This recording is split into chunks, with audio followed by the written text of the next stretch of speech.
This week in the security news, 2.2 million cars, one Bluetooth key. JFrog tries to spin an AI zero-day into a win. Sextortion scammers. The first hack ever from 1966. Prompt injection as a service. Cisco's mystery static credential. BMCs are still on the internet handing out hashes and all kinds of stuff. Scattered spider, air-gapped data sneaking out over the video cable. Ghost in the network. DNS poisoning checks into hotel Wi-Fi. Microsoft's cut-rate cybersecurity AI learning to trust USB drives again. Agentic pentesting. And Microsoft rethinks security for the AI age. All that and more on this episode of Paul's Security Weekly. Broadcasting live from G-Unit Studios in Rhode Island, it's the show where exploits run wild, packets aren't the only things getting sniffed, and the cocktails flow steady. It's Paul's Security Weekly. Coming to you from the Hacker Syndicate Studios, this is Paul's Security Weekly. It's episode number 937, being recorded on Wednesday, July 29th, 2026. I'm Paul Sidorian, joined by the regular cast and crew. The week before everyone but me heads out to Hacker Summer Camp. Mr. Sam Bound is here with us. Sam, welcome. Good evening. Glad to be here. Mr. Jeff Mann. I've told you for the 8th time you should come to DEF CON again, Paul. Next year. And I always say next year. This time I mean it, though. Miss Mandy Logan is here with us. Mandy, welcome. Well, thank you. And yeah, we're going to get all the Hacker Warehouse stuff. And you're not. I know. Bring me back something nice. Bring me back something French. Josh Morpit is here. For the first time in 10 years almost, I'm heading out to Vegas for Hacker Summer Camp. Congrats. So this is going to be interesting. Dave Johnson. Hey, not only am I going, I'm checking out a new tiki bar, and I'm excited. Oh, what? That's blasphemy. Got everyone interested. What's the new one? It's like Tiki Central or something to that effect. Okay. Let me. They just are opening it. Link. Yeah. Is it in a property, like in a casino? No, it is Standalone? It is singular unto itself. And on this edition of Tiki Bar Weekly, Mr. Larry Pesci is here with us. Larry, welcome. Yeah, also headed to summer camp. And Josh, you're going to summer camp because you signed yourself up for work. I don't know what you're talking about. I'm just going out for fun. I'm speaking. I'm working in the AppSec Village for a company we might both know. Sounds fun. Yeah. It's fun. And by the way, we're playing the game that I designed after Robert Kelly's game. So, well, no. After my game, he designed the artwork. He designed the so artwork. You signed yourself up for work by creating the new game. All right. Hold on. The last ad read started with "Let's be honest." Right? I'm not hallucinating. Someone needs to create some better skills in context for their AI. Uh-oh. Let's be honest, or let's lie about it. I don't know, whichever one you want to do. Most threat intel is just noise. You've got feeds everywhere, but turning that into detections or hunts is still way harder than it should be. So how do you actually operationalize it? At the Threat Intelligence Virtual Cybersecurity Summit on August 26th, learn how to integrate intel into your workflows and make it useful for real-world detection and response. Security Weekly listeners can register for free at securityweekly.com/threat intel using the promo code CSS26-SW. Now, was the Vulnerability Management Summit, was that free with our discount code, or did it still cost money? This is like a new thing for me. I didn't know they started charging for these virtual cybersecurity summits. Let's be honest, Paul. You don't know. Let's be honest. No bloody clue. That's it was crazy. Apparently the one we did, Paul. Apparently was today. Yeah, and it I cost thought there was a charge. I didn't get charge. tagged on any announcements from CRA or anything like that. Let's be honest. Was it $95? It was I thought 90 it was something. 80 or 90. Yeah. It was somewhere in the 90 And I thought ballpark. the discount there was some other discount brought down to 45, but this discount is free. But yeah, anyway. If it's free, it's for me. That's it. InfoSec World brings cybersecurity professionals together across industries from healthcare and financial services to government and the Fortune 500. Join the community in Orlando, October 12th through the 14th for practical education, new perspectives, and cybersecurity research unveiled live. Listener and Kevin Johnson is giving all of the talks at the conference, apparently. Tackett. Kevin Tackett, yes. Listeners save 30% on their pass with code ISW26-SW savings at securityweekly.com/InfosecWorld 2026, where you can hear exclusively Kevin Tackett. For the record, I took one of Kevin's talks, so I'm going to give the talk. Kevin on Tackett and Jeff Mann will be Quantum- presenting at InfoSec World. And they're not the only ones. I'm Show us the joking. shirt. Quantum Show us the readiness. shirt, They're not Jeff. the only Oh, ones. yes. So, I've recently gone to work with Kevin at Secure Ideas, and I'm now running the PCI practice. And I didn't want to have professionally evil as the tagline, so I came up with practically secure, like it. which they've graciously turned into a t-shirt. And they sent me a bunch of them so I can show you the back. I also, their logo is like a lock that has a keyhole that's a door.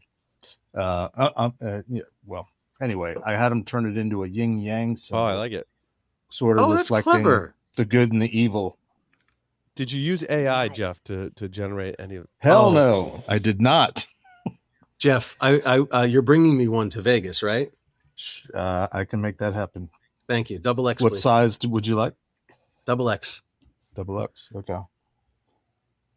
I should probably just vend. I should park in the corner. You should just bring a whole Oh, stack and give them You'll to all of your appreciate friends. this, Paul. If you're still on the fence about going to GurCon, they're making me my own CigarCon pop-up banner Nice. Nice. to take with me wherever I go.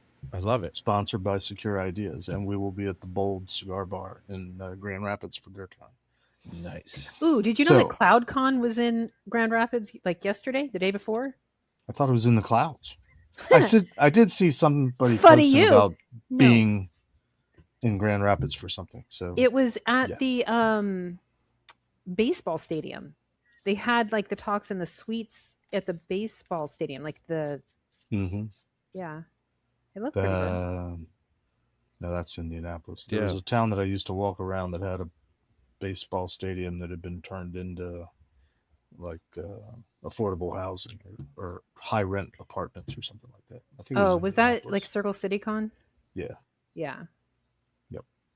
Anywho, that's Grand Rapids. Where do you guys want to start? We got a lot of people on the show tonight and a lot of stories to talk about. Let's warm ourselves up. What's our warm ourselves up story? Ooh. I mean, the story from 1966 immediately piqued Yeah. my Here's interest my because- suggestion. 1966. Then how we hacked thousands of data centers in 20 minutes, and Oh, then yeah, I've got that's and then good. I've got to follow on to that one. So going from Okay, so that's Larry 7? going History from history to now. There's yeah. some history in the other one too. Yeah. So this article is from our good friend Jericho, of course, and the article kind of jumps right into it with not a lot of background. So you guys tell me if this background makes sense and is factually correct. Feel free to fact check me on this one because I did it fast because I had to attend something a wake actually before the show. So Aw. the earliest known media report of a computer crime is the Minneapolis Tribune's October 18th, 1966 front page story. Computer expert accused of fixing his bank balance. National City Bank of Minneapolis had installed a new computerized checking account system in 1965. I'm curious to actually know what computer that was. I'm not. Well, it's probably running Yeah, COBOL. probably. Milo A. Bennett was the 23-year-old technician who installed it, using his privileges during the setup. Uncle Milo. Using his privileges during the setup program to ignore overdrafts on his personal account, letting him overdraw by roughly $1,357 without triggering the usual flags. So I'm gonna do Which it. was enough to buy a house back Yeah, then. I was gonna say So in today's dollars, it's 1.2 billion. I don't know what. Let's ask. Let's ask. Now I'm really. I should have put that in there. No. It's probably about 200 He basically grand. closed the bank down. No. Right? Is inflation that bad? I don't know. Maybe. So you're going to Claude right now, and I'm not going to trust the result unless you go to Google. Oh, because And Gemini ignore is, the AI Gemini is better result. than Claude? apparently? Gemini's. No. I don't know, but Grok will definitely I answer scroll things down Gemini to get won't. an actual website where you can type in the number. So the Federal Reserve Bank of Minneapolis estimates that to be worth $13,979. Claude so a said, factor of about so 10. Claude said $13,987 today. See, I told you it was Okay. wrong. You know, it's off by $20. It would be elite if it were only if he stole $20 less. So enough to buy a Citroen Ami today. Which, by the way, Said to bring it back some could buy a French. house back in those days. Yeah. So, but apparently the Exactly. computer itself malfunctioned. Go figure. Not a lot has changed. Forcing the staff to manually reconcile records by hand, which is how the discrepancy surfaced. Go figure. The case is frequently cited by hacking historians, separately from the more commonly cited first hacks, blah, blah, blah, as arguably the first computer crime to make mainstream news, predating the word hacker being used in that context by years. You're probably sick of the word agent, but here's the problem. Your dev team is handing every new agent in your cloud way more permissions than it needs. And when one goes rogue, you've got 4 minutes before your data's gone. You need a default deny button that doesn't break every workload. That's Sunry's Cloud Permission Firewall. Native IAM controls, not newfangled AI nonsense. Default deny on every agent and human identity automatically. Learn more at securityweekly.com/Sunry. That's SONRAI. So then it brings us to Jericho's article that he published this week, tracked down the source behind what was likely the earliest media report of a computer crime, and unravel the computer malfunction. We said that Jericho debates whether to call it hacking at all, since Bennett had legitimate access as the installing technician and simply abused the scope of that access rather than breaking in from the outside. Okay. Finding the actual article took the real archival work, cross-referencing Vietnam War headlines, a local business ad, and Kevin Driscoll's prior research to pin the exact date on the paper. And that was kind of the more of the crux of Jericho's article, was trying to determine from this image of a very old newspaper that didn't include all of the information about when the newspaper was published, when that article was published. So that was really cool.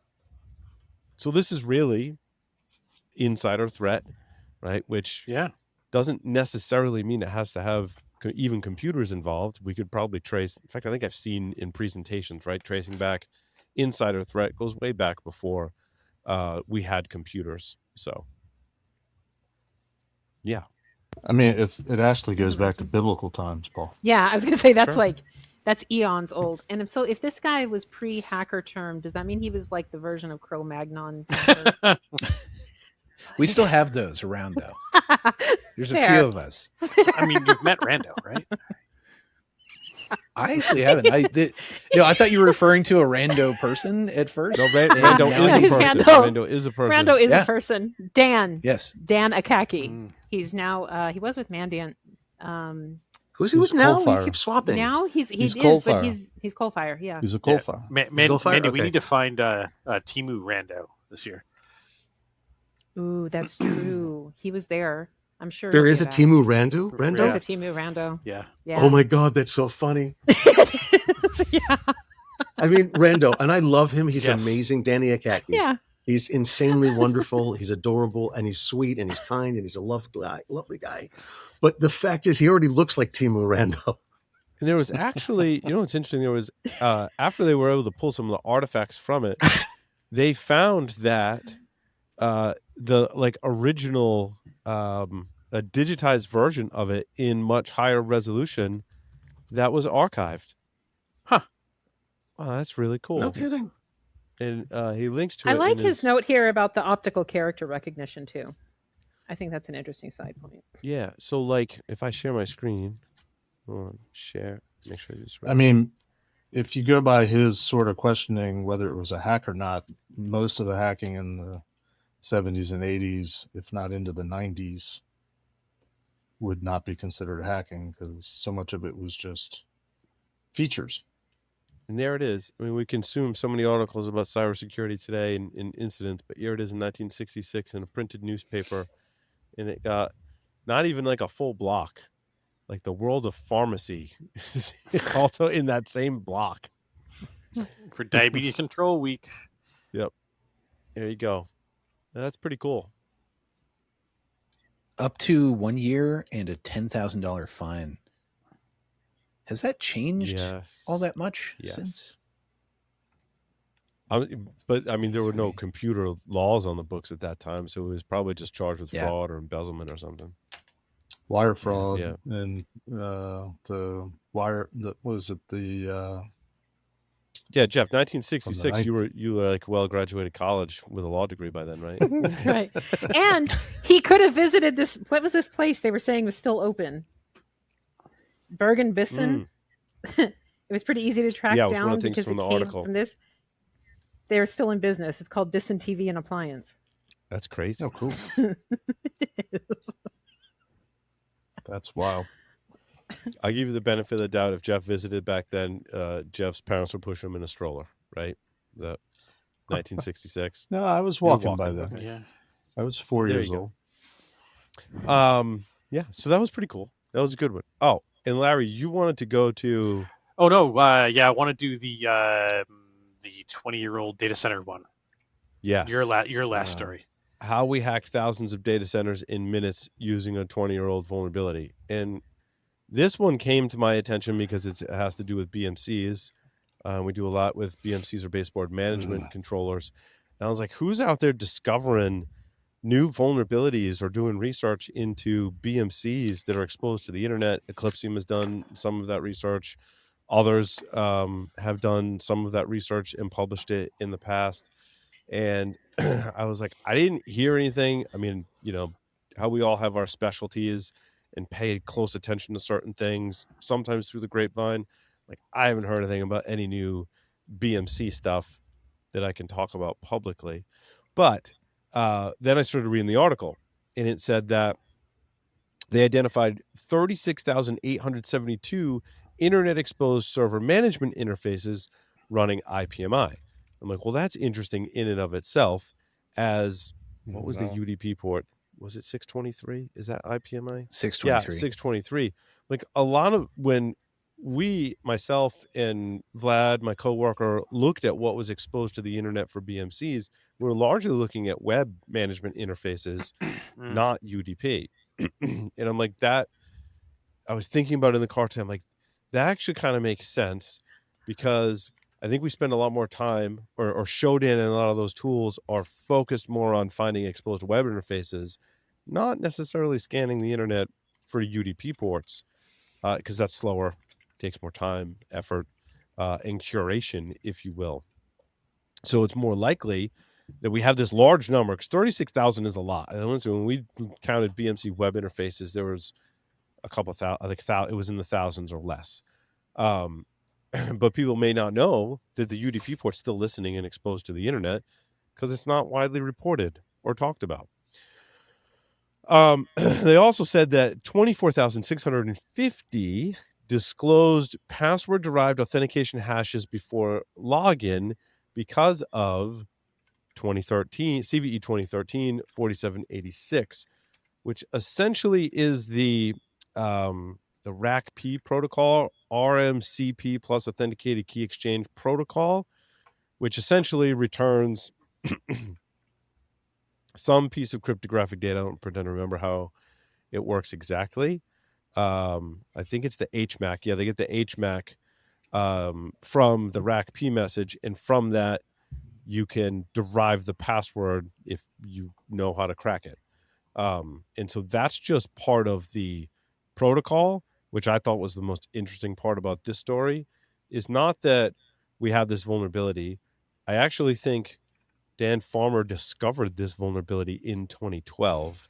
I remember reading that as well. And it's not even the vulnerability. It's the fact that this is a vulnerability you can't patch because it's baked into the protocol. So I think that's why there's still 36,000 some odd systems out there still running it, because you can't patch your way out of it. and you just have to not expose it to the internet, which, I mean, we've beat that horse to death several times over about what's exposed to the internet. Why is it still exposed to the internet? Let's just say you can run it as a protocol or service. People are going to expose it to the internet. And we can talk about it in our echo chamber till we're blue in the face. But guess what? It's still going to be on the internet. And I guess shame on us for approving that protocol in 2004 with the heinous vulnerability. Now, the protocol was published or finalized in 2004. Vulnerability came about in 2013. I think the answer here is redfish, right? Our, if you can't patch it, there's a fundamental flaw in the protocol, very similar to Wi-Fi, Larry. We come up with a new protocol, and everyone's going to adopt a new protocol. Guess what? The old one's not good anymore for security. Yep. I mean, we do that with cryptography as well. This algorithm is no longer cryptographically sound as we thought it was. So we have to move to a new one. We're doing that with quantum, and there's lots of examples there. However, I guess for backwards compatibility, everything just still ships with IPMI. So Redfish is the modern replacement for it, not without its own security vulnerabilities that my coworker Vlad disclosed. I think I lost track of how many vulnerabilities he disclosed in Redfish implementations. So new protocol, maybe not much better, but so this is interesting. And I think what's interesting is how they, scanned the internet for this and was able to kind of bring this to light. I think it should be a wake-up call for many not to leave this exposed to the internet. And I think what makes it super, super relevant today, this is my final piece, and then I'll smoke my cigar and have a sip of my drink. What makes it super relevant today is that I like to use my early 2000s rather example of exhibit. Like, you liked computers so much, we put a computer inside your computer. And the modern example of that is you like computers so much, we put a computer inside the computer inside your computer. And what I mean by that is when you build out AI infrastructure, you get a server. That server may have a BMC on it. That server may have a DPU, which is really just another Linux server. That DPU has Open BMC on it as well. And so you've got it. So it runs Linux. So you've got this, like, it's almost like Russian dolls within Russian dolls, right? You've got like stacks of Russian dolls. It's not just one set of Russian dolls, like it's multiple stacks of Russian dolls inside of your computer. And each one of those layers of Russian dolls, thank you, Zenobia, by the way, who came up with that analogy. Is it really a Russian doll, or is it some country that used to be part of the Soviet Union that they appropriated? Yeah, I'm not sure the history behind. Jesus Christ, Jeff, you're way too pedantically doing this. Okay, so come on, so that's my job. The point is, you've got multiple. Oh, I'm not even done yet, on Josh. your AI infrastructure. You've got multiple BMCs. Guess what? They're based on Open BMC, and Open BMC has these vulnerabilities, which is a lot of the major manufacturers, HPE, iDRAC, they're using Open BMC under the covers. I spend way too much time on a project at work. But anyway, that's what makes this relevant. Larry and everyone else, I'm curious to get your thoughts, take questions. Well, my other pedantic comment is they refer to the 2013 vulnerability, or they describe it as the vulnerability can return password-derived authentication hashes. Isn't that just the password hash? Well, the hash is derived based on your password, which is how you're able to go the other way. But that's what... Yep. That's what goes into the Etsy hash password. is derived from your password. Correct. That's absolutely correct, Jeff. I agree with you. It is absolutely correct. But since when do we, why don't we just call it the hashed password? Oh, because somebody needed a blog article with 3 extra words. Accurate. Okay. Could be. And then I was questioning the tie into, why did they have to make this about AI? So thank you for. Yes, they are. That is. I mean, yes, Jeff. That is not just FUD. That is. Stuff that I can't really talk about, but I can tell you what I've been learning. I'm a little bit AI weary because with the media pass going out to Black Hat next week, in the couple years past, it's been like 70-80% AI. This year, it's literally 100%. So everybody's got an AI angle. from the exactly blog Sam. post, Exactly. the IPMI 2.0 RACP exchange. Your last message you receive includes the HMAC SHA-1 keyed by the admin password. Okay. So what we normally call the password hash. Yeah, but it's not a hash Or of your some password. people call it's a separate hash that uses your password as the key, which I think are, correct That's me a if I'm password wrong, hash. two That's a different password things. hash. There's two It's different the things. password Yeah, hash. the password hash. That's why they're overcomplicating it, overcomplicating making you think it's something Yeah, else. It's just HMAC SHA-1 hashes some data, but it requires an additional password into. That's what the HMAC variety is all about. Is it requires an additional password to generate that hash. So if you don't know the password, you don't know the data, you can't do hash brute forcing. So you would also just call that the hash of the password, Larry? Yep. Okay. Yep. Yay, Larry agreed. Yay. To be pedantic, so why then does, like, if it can be cracked, like 30% of these were crackable offline in like an hour? Which in itself is a misnomer because no passwords are cracked. But go on, Mandy. So which part? So which part were you being pedantic about, Mandy, or is it Jeff's part or your part? So we like pedantry so deep. We have pedantry within our pedantic. I think it's the first time we've used the word pedantry on the show. And it's wildly appropriate as well. I'm going to have a pedantic on Saturday before I go to Vegas. Okay, my point was being pedantic here. Is unique factory password really a thing then? Yes, that would be. There's a picture of it in the blog post, I believe. Say that again, Mandy. Say that again. Yeah, I'm going to show the.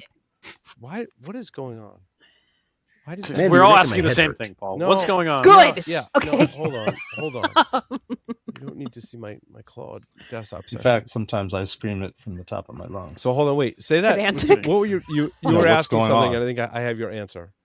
What was it, Mandy? What's going on? It was the something factory password. Yeah, well, it's like unique factory password. That's this right here. The password that's printed on the label.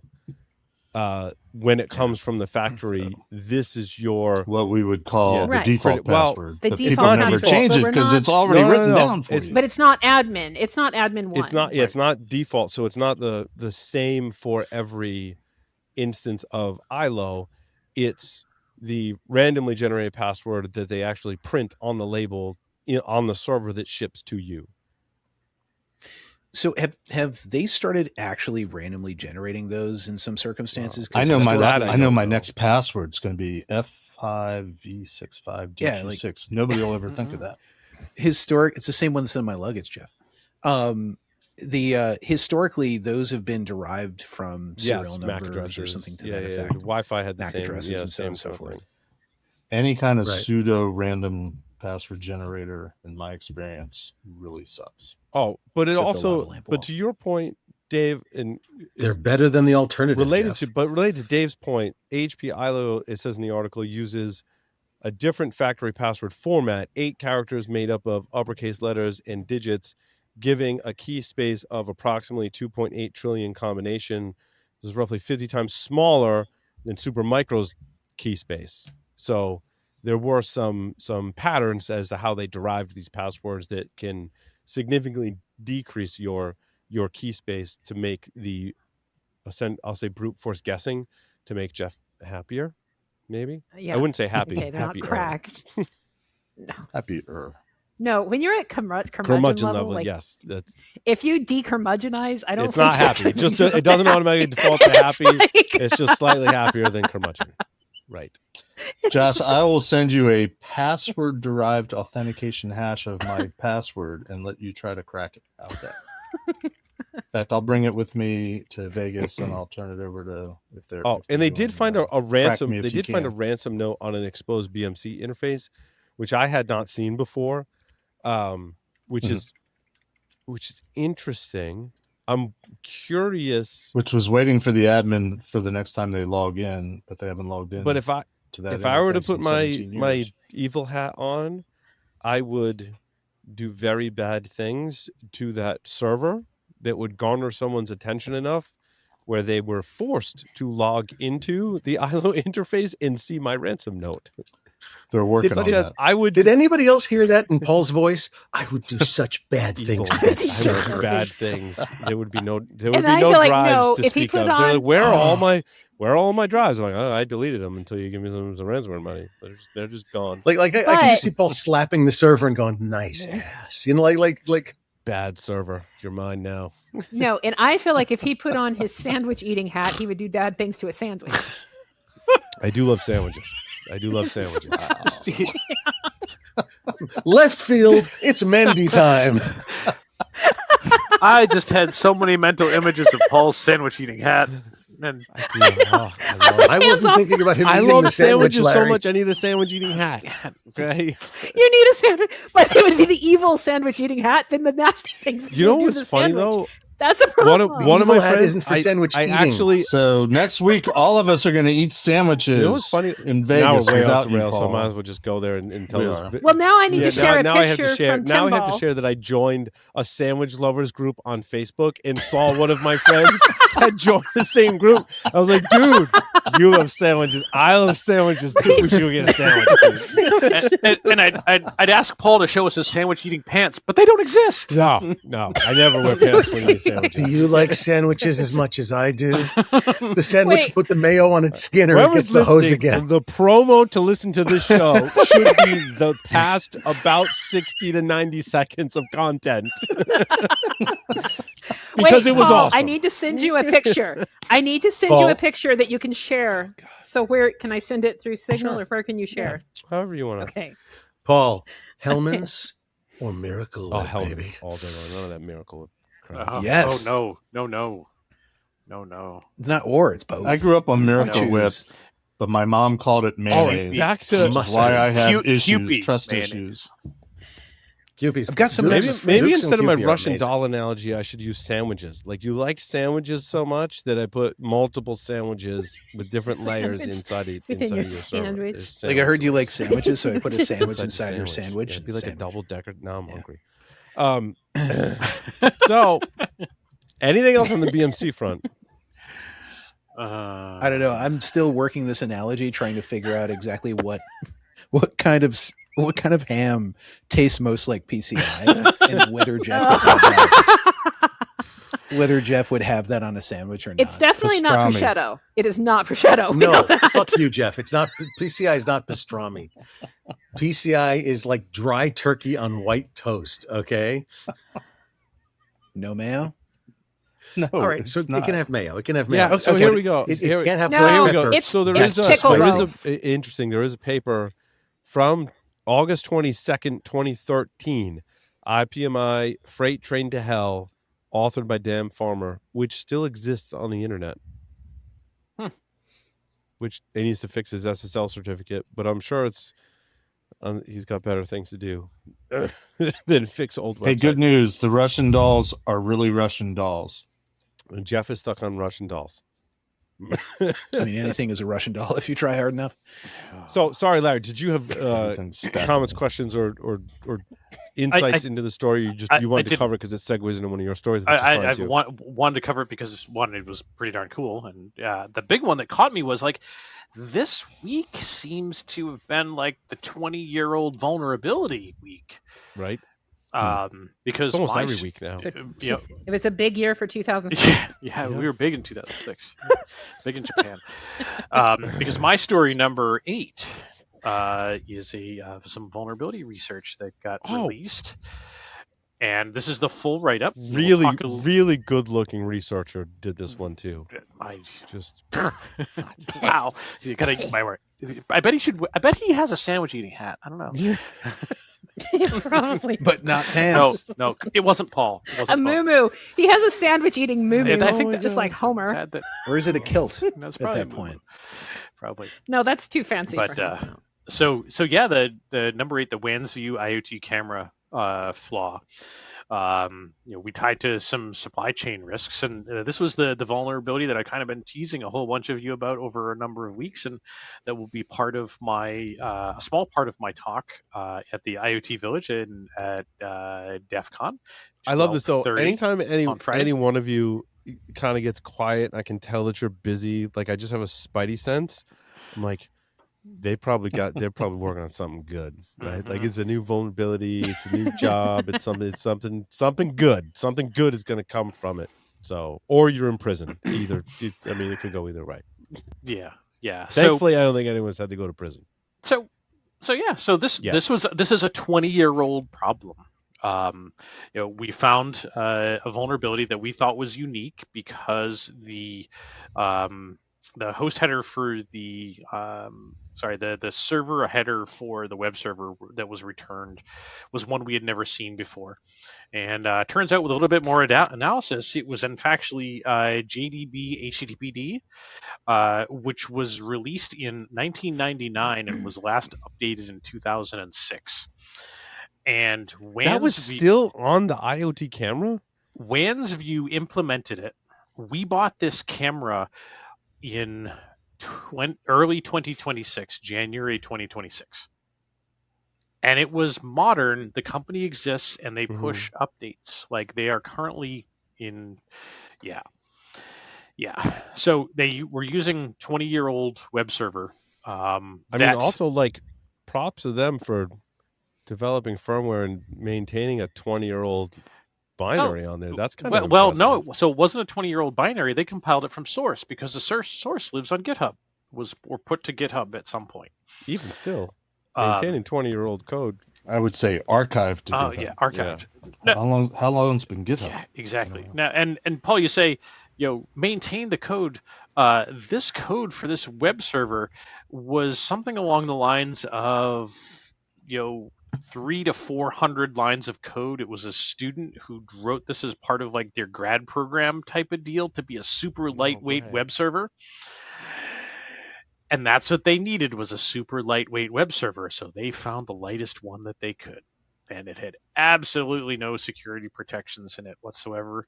And in fact, there had been a CVE. Hey, but it was lightweight. It was. And in fact, we had rediscovered the CVE that was close to 15 years old for directory traversal attacks, which allowed us to unlock the firmware effectively.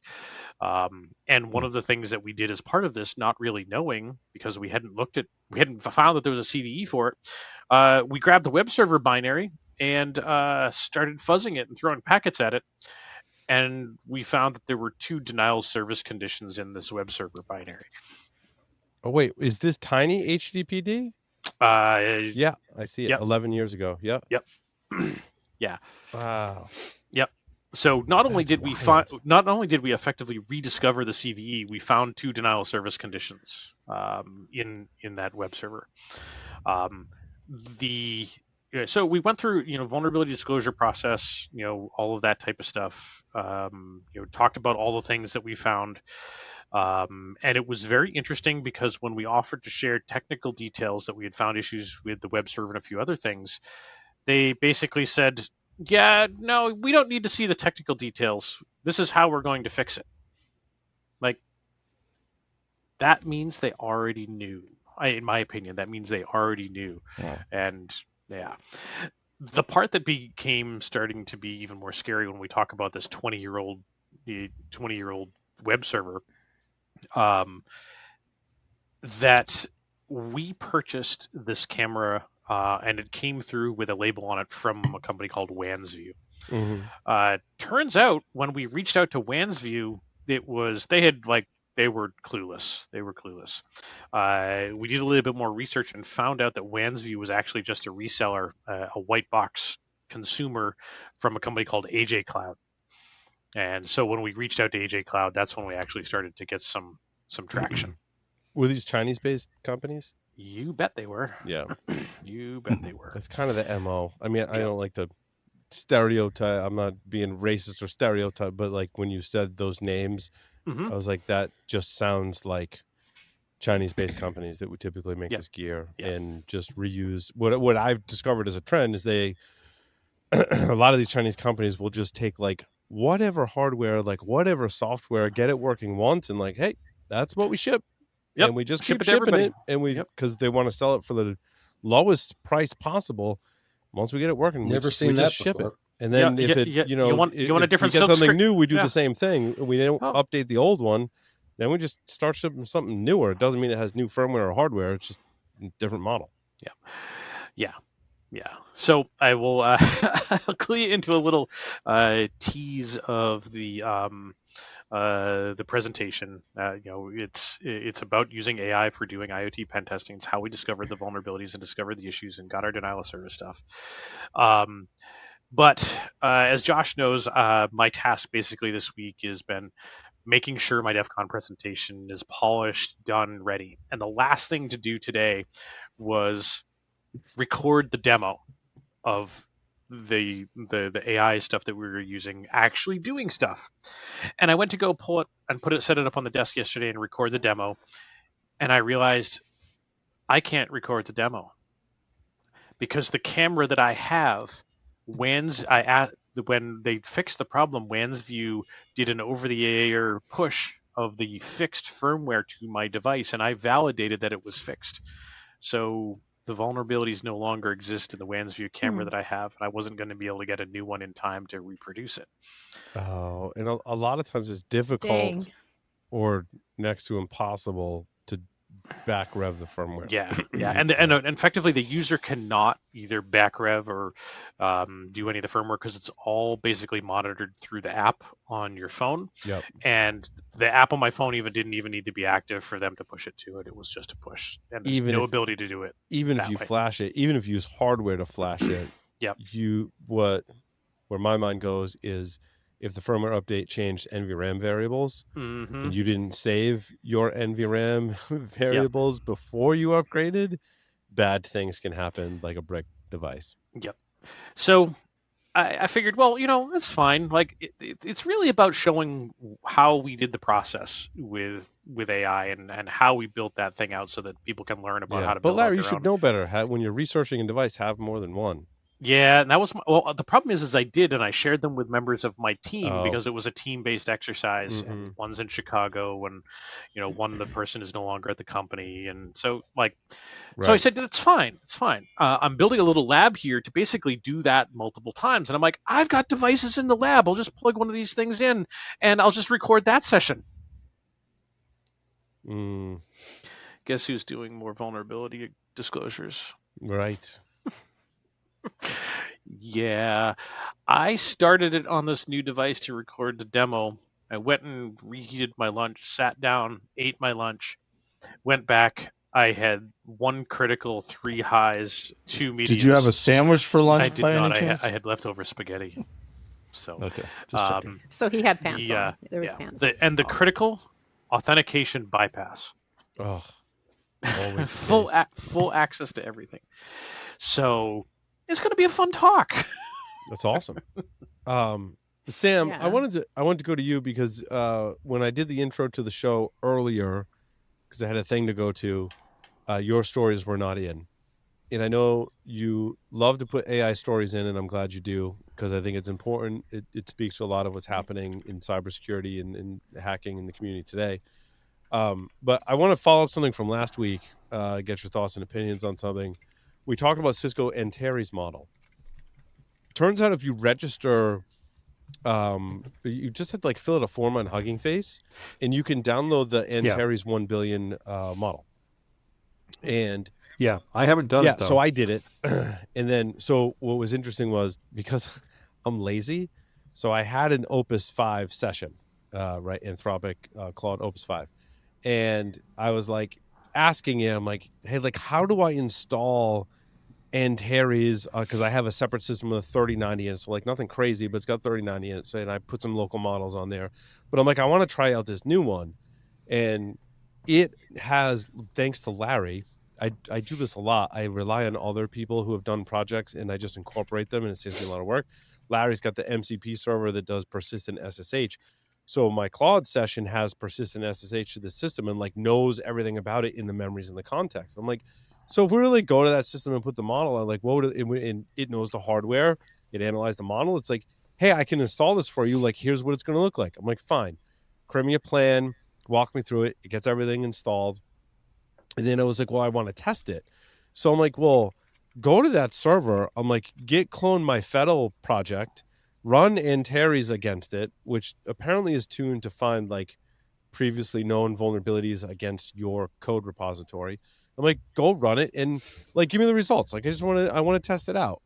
And are you looking for performance testing or security testing? I just told it to run the model against it. I'm like, whatever, Antares, it actually said like, here's how you run, gave me a command line. It's like Antares is meant to interact with like on the command line, and you give it a directory with some code. You give the model like not even a prompt, like a command line switch, and you tell it to go scan it, and it gives you back results. I'm like, okay, go do that. And that's all I said. And it did that. And as results were coming back, it was validating that against my code base and double checking the work of Antares without me prompting it. And this is where I find Opus 5 is like freaking off the rails. I don't know if it's a good or a bad thing yet. And so it actually was validating all the results live against my code base, and finally came back and said, well, there was 27 findings from Antares. By the way, none of those were actual bugs because I tested all of them. However, in that process, I found 3 new bugs. Like, do you want to fix them? Yeah, okay, sure, fine. Like, go fix them. Like, this is crazy. This is nuts. So 2 points. Number one, if you want to rate that AI, go to Beacon Score at Value Chain Risk, and I've got a full AI rating system to test the privacy and security of an AI. Just pull down the asset categories down to CogSec AI. Number 2 is, have you tried Kimi K3 yet? I have not tried a whole bunch of models yet. Kimi K3 K3 fast though. It was actually pretty fast. the main yes, thing Sam, you have an absolutely did valid it fit on point. a single 3090? It was fast. It was fast. It actually paired with Opus because Opus didn't have to do all the work. So I didn't have to burn. Opus 5 burns a lot of tokens, right? I didn't have to burn a ton of my Opus 5 tokens. Antares. So I was like, oh, this is a great way to chain models. I'm just catching up. I know other people have already chained models and got great working things. I'm still learning. I'll share what I learned on the show, obviously, with all of you. But I was like, this is a great, I think, experience I had with chaining models together because it came back with results really fast. It's also supposed to not give you false positives. Well, did it detect the false positives, or did you need Opus to find the false positives? Opus said those weren't really bugs, basically. So they were. Well, then that's not living up to its marketing then, because the whole point of Antares is to be fast and not to waste your time with false positives. Yeah, but it did give Opus 5 some direction, and I fixed 3 bugs. So I'm like, for what it cost me, which was not a lot. I mean, I burned some Opus, but what it cost me, and I fixed 3 bugs, I'm like, beautiful. And that's how I know, that's kind of been my approach to some of this vibe coding stuff. It's that 4th bug that bites you. Yeah, but this is my, I'm going to vibe code stuff. I'm going to test it. And the reason that I can more safely vibe code something like Fettel that I talked about on the show before is I use it every day. So like every day when I sit down on my computer, I use it to update my systems, and I watch it very carefully what it's doing, and if there's bugs, and I go fix them.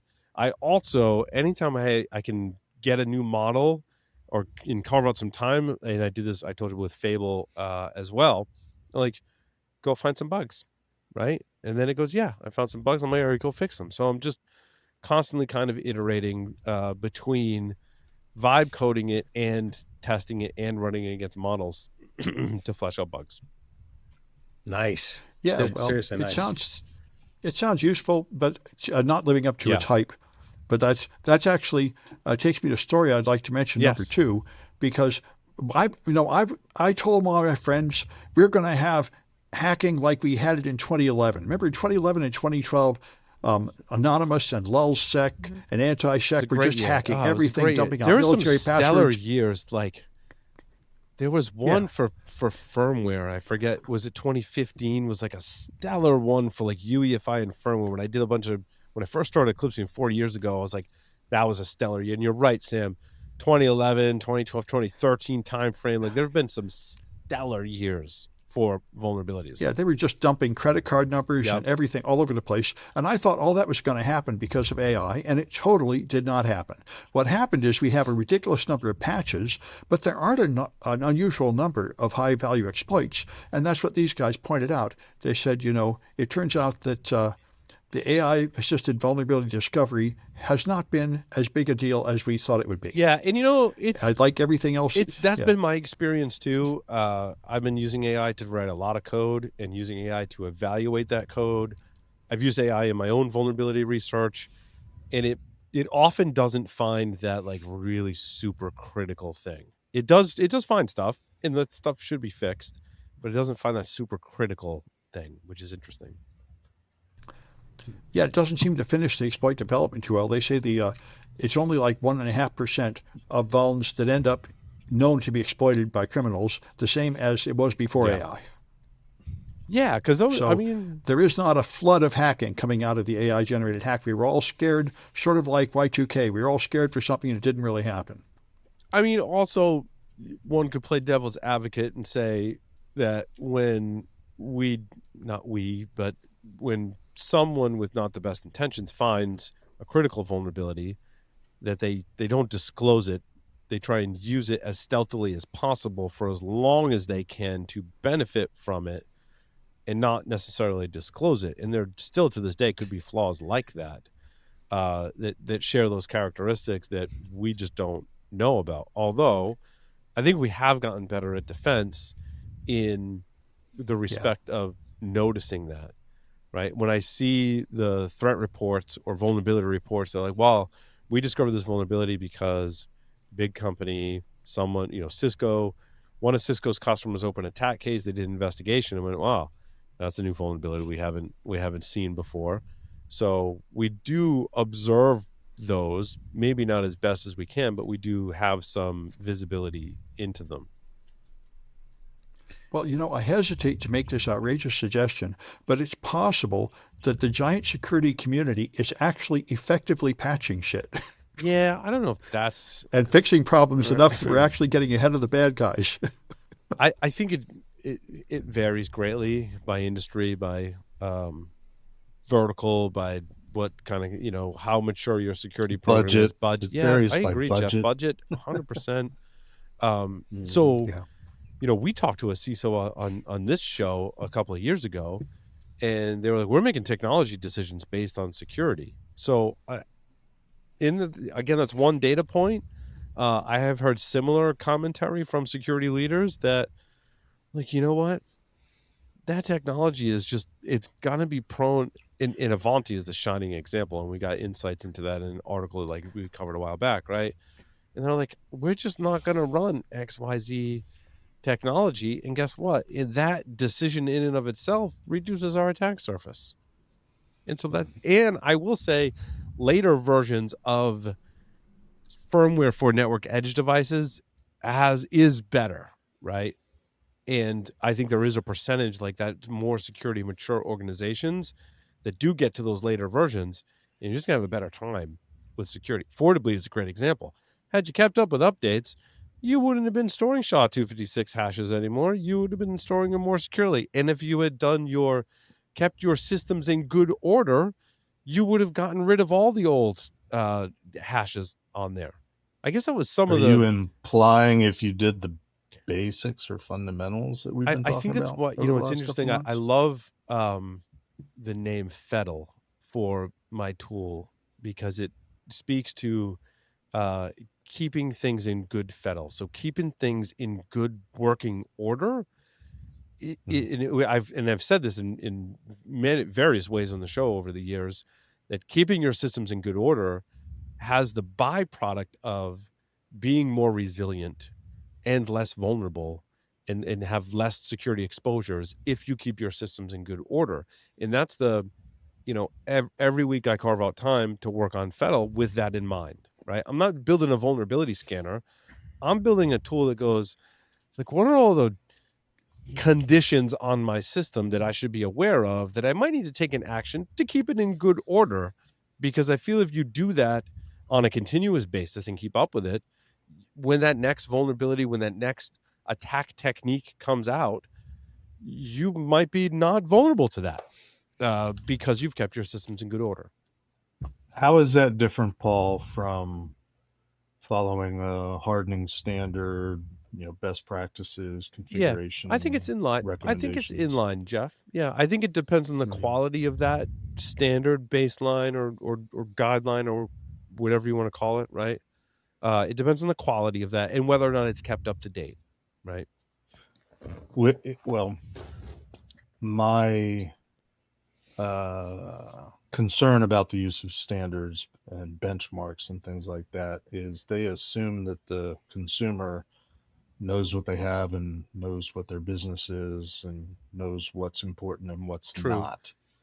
And maybe your tool, can your tool be tweaked and customized to take into account, kind of like the argument we have about vulnerability classification and recasting it. Can you apply some sort of environmental controls or business controls? I will to determine, to influence the result. Good feature request. Right now, I kind of leave that to the user, and I think that standards and guidelines. Did you just say it's going to be on the next quarter? But I think. I heard him say that.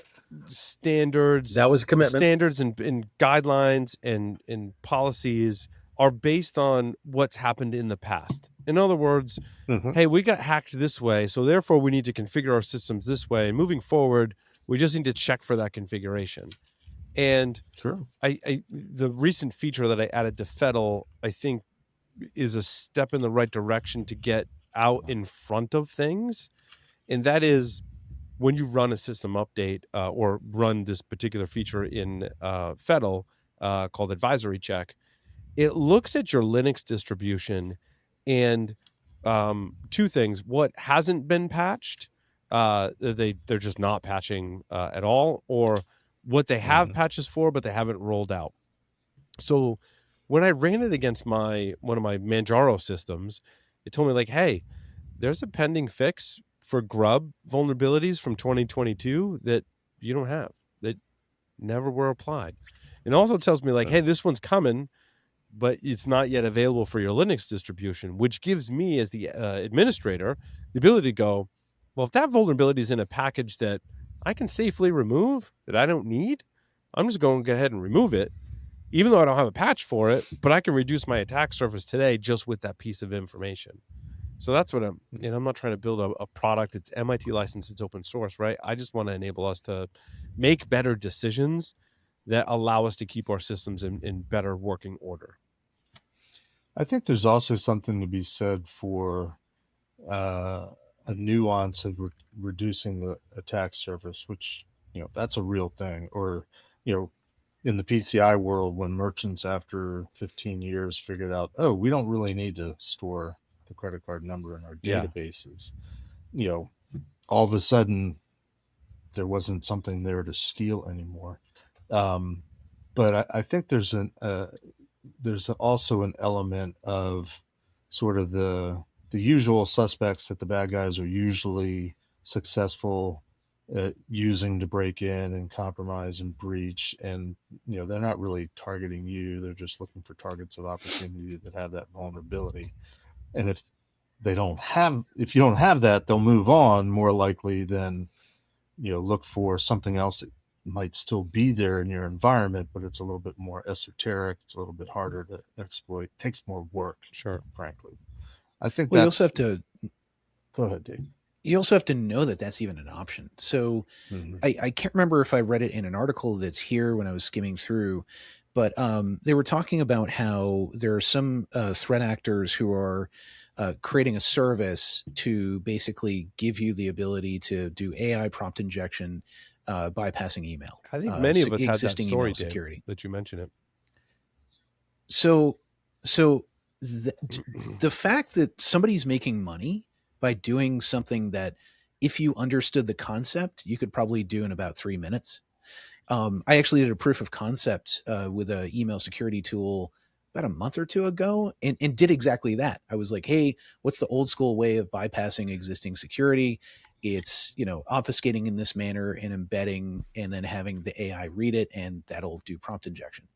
And it didn't take much skill. The fact that they're like charging the article said $150 a month, that's astronomical to me. But that tells me that there's enough of a learning curve here that people say, well, I don't understand what I'm doing, so I'm just going to subscribe to this, and that'll enable me to do more malicious things. And to kind of the concept that the thing that you're talking about right now, if they have no idea that that's even an option to look for, they're not even going to try. They're not going to prompt the AI to do it. They're relying too much on the AI. And I think that's helping us in the defense side. What you need is more AI to help your original AI be To better. help moderate your AI No, usage. what you need is like next-gen Mr. AI. What do you, You need next-gen Dave, AI, yes. explain more. No, please. We've already AI been 2.0. there. No. It's too late to put in these articles, but Microsoft just announced their new AI-based security model, and it has dozens of agents deployed across your whole environment, red team agents, blue team agents, and green team agents, all crawling through your environment to take care of stuff. What's a green team? Is my Article 5 related to that, Sam? I don't know. Let's see. Rethinking security for the age of AI. That's it. Yeah, you did get it. Good. Yep. Yeah. So what did you think of this? It sounded like madness to me. I mean, it was coming from Microsoft, so I took it with a grain of salt right off the bat. Sam, remember, this is not madness. This is Sparta. Sorry, I couldn't resist. Are you Spartacus? I don't think Microsoft is Sparta. It would be better if it were. Well, they do turn out 300 vulns a day, so Yeah. But anyway, the green team agents are fixing the vulns. Oh, okay. So you have AI finding vulns, AI testing them, and AI fixing them. And Google also announced a similar cloud-based service that does all that. But like any other technology, its effectiveness is defined by those that are running it, configuring it, and tuning it.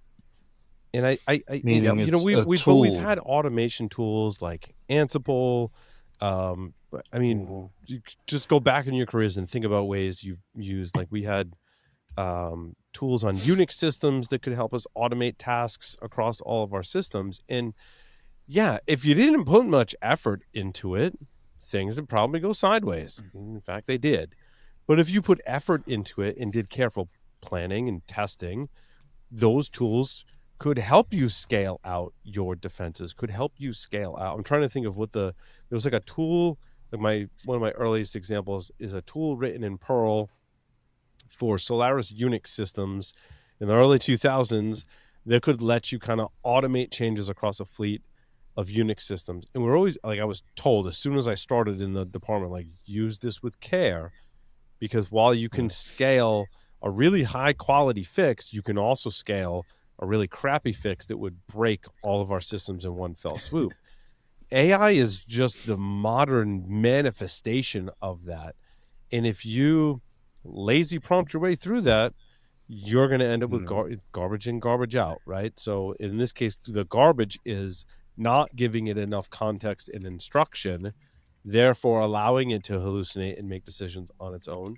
You're going to end up with crap. Zero trust is clearly the future as threats get faster, quieter, and harder to detect. But implementing it shouldn't disrupt the business. ThreatLocker enforces default deny at execution in a way that remains enterprise-ready, scalable, and operationally clean. Unknown software is stopped cold, trusted apps stay contained, and drift is locked down across the environment. It's zero trust that works in real enterprises and prepares you for the threats ahead. See why CISOs are adopting it at securityweekly.com/ThreatLocker. Who was the first one to say garbage in, garbage out? That's a good question. There's a research lesson. Let's ask AI. Oscar, Probably Jeff. Oscar the Grouch. Oh, go ahead. Ask. It might have been. Are you asking right now, Paul? I can. If someone wants to pick a next story to go to. Can I do my Yes. story? I only put one in. Okay. Sure. So Moonshot, which is what they call a Manhattan program, Moonshot program. And didn't Google have a Moonshot division? Whatever, but it's What's not a them. Moonshot program? Moonshot. What's What's a that? Moonshot program? I think I know what you mean, but Okay. So the Moonshot company just announced the Kimi K3 model. Oh, Moonshot which is a 2.8 company that makes AI models. Yeah. Okay. Yes, now they are. Okay. A Chinese company, right? A Chinese company. Absolutely correct. They just announced Kimi K3, which is a 2.8 trillion parameter model with a 1 million token context window. And it is open source. Wait, Now, so say that again. did What they are the build it? parameters of the model? 2.8 trillion parameters, if I remember correctly. And what was the other metric? Context? 1 million token 1 million context window. context So what's the window. difference between Yeah. parameters and context when you train a model? Can we back up for a moment? Parameters is how much processing it takes to run the model, Okay. and tokens is how much data you can feed in your query. How big your context Your window context is, how much is how much headspace it has. data it can process? Eat and hold in memory at the same Okay, time. hold in its memories at the same time. Yeah. So It's like how sort many of pickles process. you can put in a sandwich. Well, actually, it's more like hard disk drive and RAM. Remember, we used to it's say like, what that a is hard it? disk drive is a file Camel's got cabinet. like 3 stomachs or something like that. Hard disk drive is the file cabinet, but you can't use it in the file cabinet. You have to take it out and put it on the desktop. That's your RAM. In this case, the parameters are how big is its knowledge base, The file cabinet. and the context window is how big is the desktop. Okay, so that's the way to think of it. Next, the interesting thing is they claim that they built it. Weirdly enough, it looks really like Fable. So Yeah. it's claimed. I'm not saying this is true. I'm just telling you what I'm understanding. It's claimed that it may have been distilled from Fable. The U.S. and I put this in because I love this line. The U.S. government just accused a lab of speedrunning a frontier model by strip mining Anthropic's API in 2 weeks. But it's litigated where all serious international disputes now happen on X. Yeah. Well, Fable's the newest Anthropic model, right? That's only been out for like a week. Yeah, Well, no, that's Mythos. Fable is Mythos. Not the newest. Just without Yeah, it's been cybersecurity. out longer than that. Yeah. But Okay, because Opus 5 distillation just does released. take some time. 2 weeks, they think. So It's not subtle, though. You have millions of requests. Anthropic should know. Anthropic, It but also can be Anthropic subtle. is weird. It reminds me of something with Anthropic. So if you're using the web browser versus the Claude desktop versus the Claude command line versus open code with an API key, you will get wildly different results in the context of guardrails. I'll give you an example. I configured open code today with my Anthropic API key, and then I asked it with, I think, Sonnet 5 high. I asked it, I said, show me I want the information about this cigar and any reviews. It was like Rocky Patel Sapphire cigar that someone had gifted me, which is a very good cigar, by the way. And when I ran that through open code, that's important to the story, Chai. When I ran that through open code with that I had connected using my Claude API key, Claude came back and was like, yeah, that violates my usage policies and hit a guardrail instantly. And then I went to Claude Desktop, and I went into the home. I created a new session, Sonnet 5 high, and it answered my question like it normally does. And I'm like, that's super weird. And I've noticed, I've talked about with malware analysis too. Mm-hmm. Wildly different guardrail results depending on where and how you're interfacing with the Anthropic models. AI guardrails are really in an early state, and they really work randomly and unreliably. and it depends on how you install them, sort of how you configure them, how you bolt them on. And that's the problem. They may have been bolted on in the API, but not in the desktop app type of thing. So that's why you're seeing inconsistent results and inconsistent application of those guardrails. Well, also the foundation, the fact that the model has all kinds of different things that it could potentially do increases the quantity of variables. We're like potentially broaching on like quantum physics or not theory complexity here. But I keep thinking about the the small language models that are like purpose designed with less things that could potentially go wrong. Why am I saying Jurassic Park when you talk about that, Dave? You know, life. Every time anybody mentions AI, I think I've seen this movie. But back to your point, Opus 5 for me is too big of a model. It's almost too much context to get your tasks done efficiently. I've noticed I converted all my coding projects over to Opus 5, and I'm like constantly like fighting with the model more often than I was before to just, like, bring it back to reality. I'm like, you're taking on too much at once, to the point where I'm like, I need to take a step back. I need to spend some time in my Claude MD, in my Agents MD, and start to scope these projects down so that I get better, more efficient results.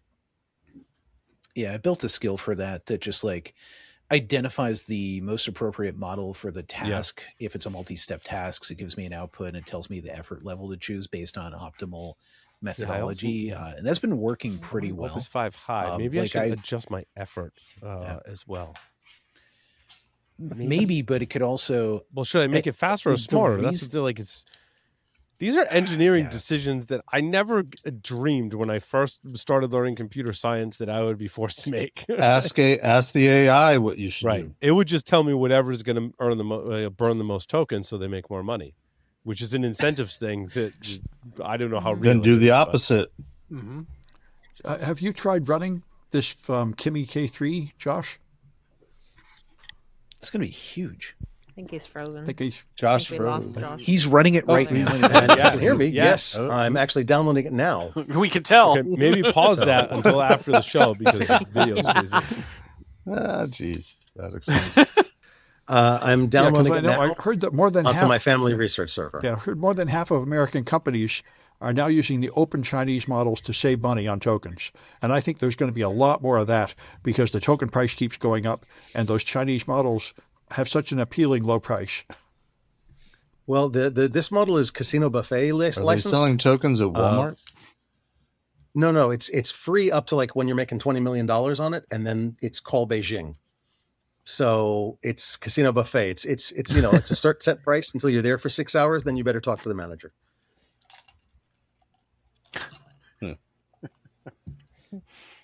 Yeah, I don't even think so. I'm building a new local AI machine, and like Kimi K3 doesn't look. I couldn't run that. I can get up to I can comfortably run like GPT OSS 120B because I have so much damn RAM. And that's a mixture of experts model. But like Kimi K3, I don't even think I could touch that.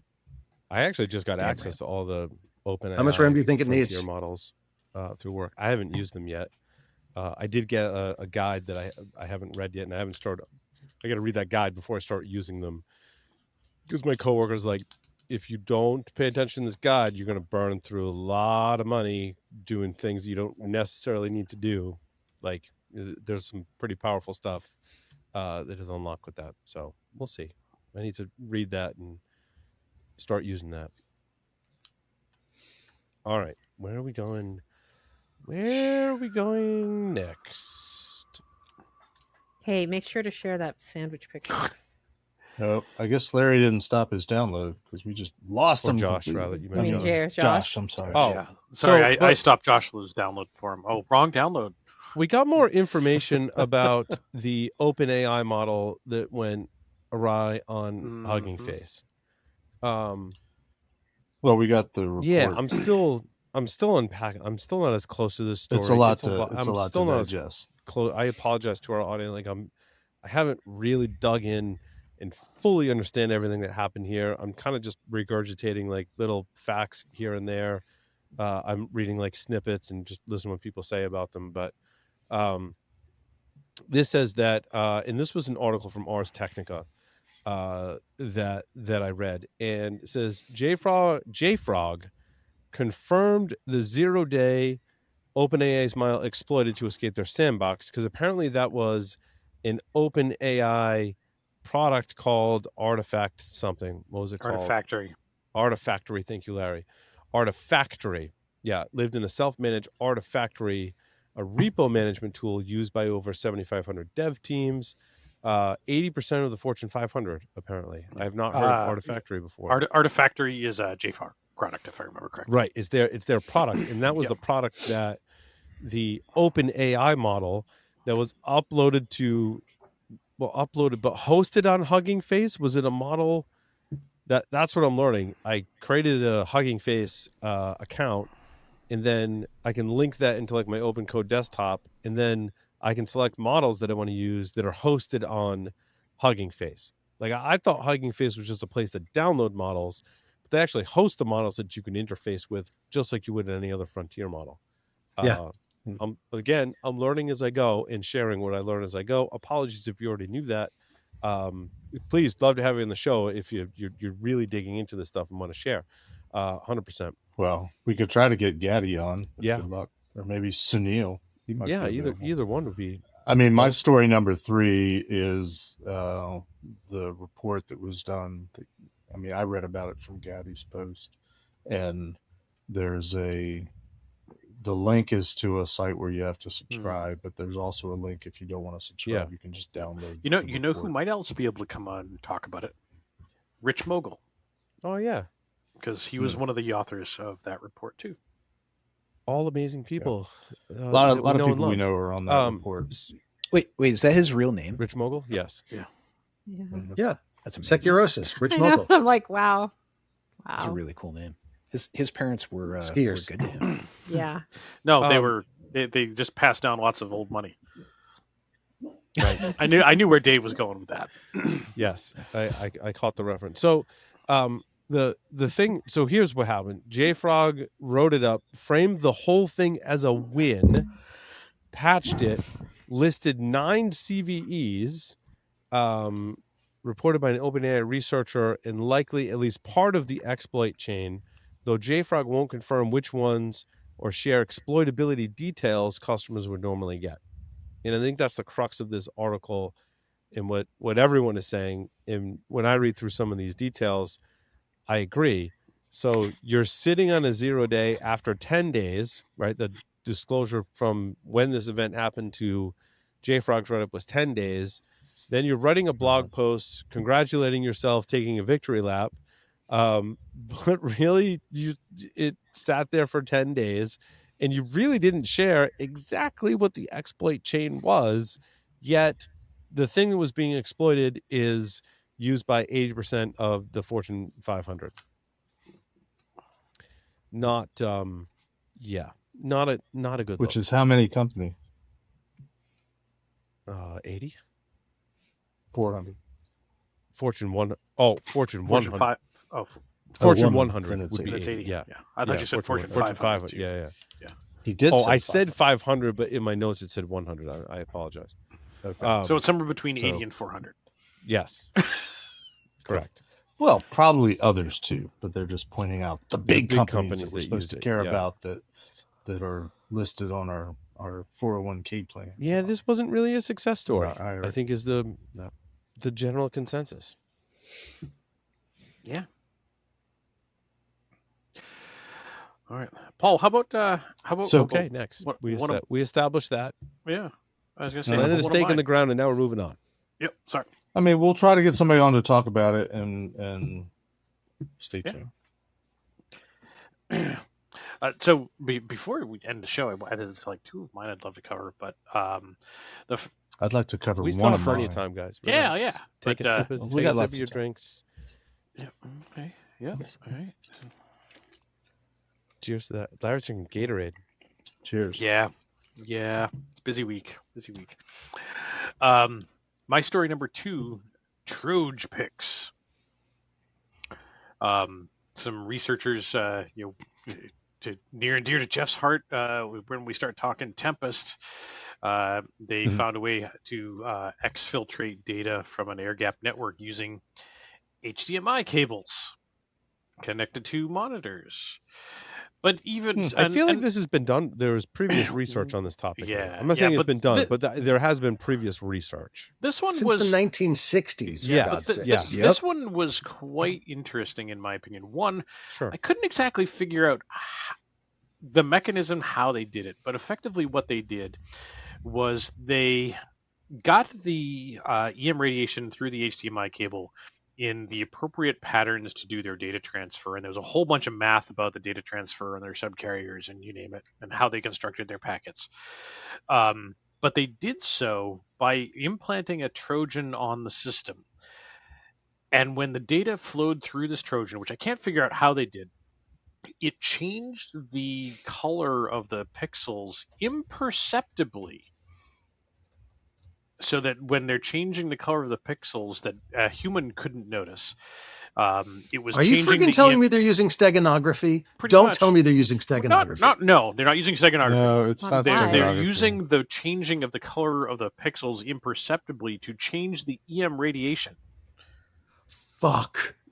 Yes, and that EM radiation, they in ideal situations across a bunch of monitors and cables that they detected, were able to get to 208 meters clear line of sight.